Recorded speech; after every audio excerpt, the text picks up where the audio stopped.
What is going on, you beautiful people? Dent here today, and I want to talk about FIFA 17. Now, I actually got it on release day, so I've been grinding it quite a lot and played most modes. And I did this to give you guys an idea of how it plays. You know, I don't want to play a mode. I don't want to play a mode and then give you guys just an opinion based off nothing, right? So, my first thoughts of FIFA is it's pretty much like every other FIFA. You know, surprise, surprise. However, I didn't play FIFA 16, so I can't really make the comparison there, and it's probably been the first FIFA I've skipped since its existence. But you know, in terms of just the gameplay, it's football or soccer. It's pretty much going to be very, very similar. You know, minor tweaks, minor aspects of the game are going to be different, but not too much. You know, unlike COD, which is one day you're booted to the ground and the next you're flying, wall running, jumping so fucking high you can't keep up with the verticality. So here's some things that I noticed. It's definitely more difficult to abuse pace, in my opinion.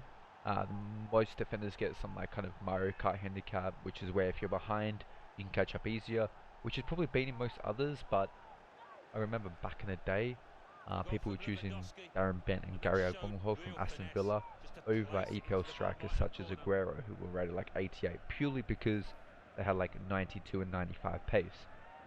So definitely the game has slowed down in that aspect where you can't just through ball and run.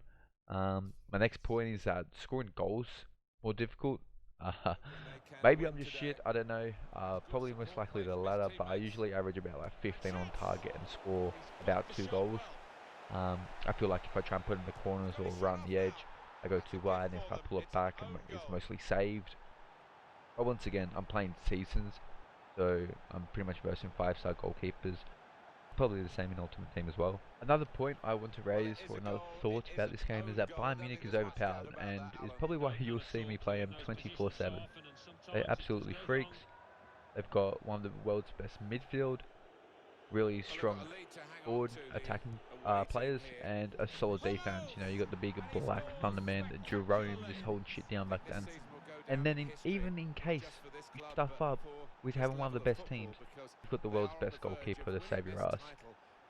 Really good side. If you want to climb Elo, definitely get on board. So if you want to climb seasons or you want to climb Ultimate Team rankings, get on board Bayern Munich or buy their players for your Ultimate Team, and you'll have no issue whatsoever. I played at the likes of Barcelona, Man City, Real Madrid, Man United, Dortmund, Juventus. I play pretty much all the top sides, and these guys shine above and beyond all of the other ones. So if you wanna have some fun time on FIFA, definitely get on board then. So the next point I want to cover is pro clubs, and I think pro clubs is one of the most frustrating things to play if you don't have a squad. And by that I mean everyone kind of like selects like a forward attacking position like straight away, and those same people are constantly committing fouls, constantly running offside, constantly trying to make tricks and give up possession, and asking for the ball when they shouldn't. And it's really kind of not a team environment that is portrayed by it. I kind of like the concept of the solo queue, but I think there needs to be some limitations on how many times you can go to a certain position. Because at the moment it kind of just seems like, you know, everyone just tries to make the solo run and tries to be a star instead of just doing their job. And the flip side to that, then you have like the opposing side, like playing like Barcelona or Spain. You know, they're doing the 1-2s, they're doing tricks, they're, you know, asking for the ball when they should, they know when they shouldn't, they're passing back to go forward, kind of like that. So it's definitely one of the most frustrating things if you don't have a club already. So I wouldn't recommend it unless you're quite tolerant to those kind of players.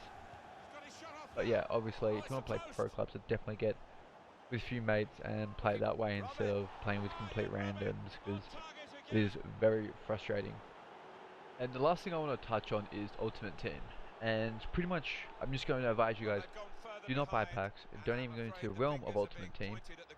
Save your wallet, save your time, save your pride. If you do dare spend money on it, because I have myself, I've fallen into the mistake, please, please, please send me a screenshot of who you get, because I got John Terry, who has 34 pace. I spent $300 for John Terry with 34 pace. Like, can't even comprehend that. Alright, so if you do go and spend some money, or you know, opening up packs, please just let me know who you get. Just to make myself feel better, or make myself feel worse. You know, you probably end up getting like one of the best players in the game. You probably get Messi, right? And I'm stuck with John Terry. All right, so thank you guys for watching, and I'll see you guys next time.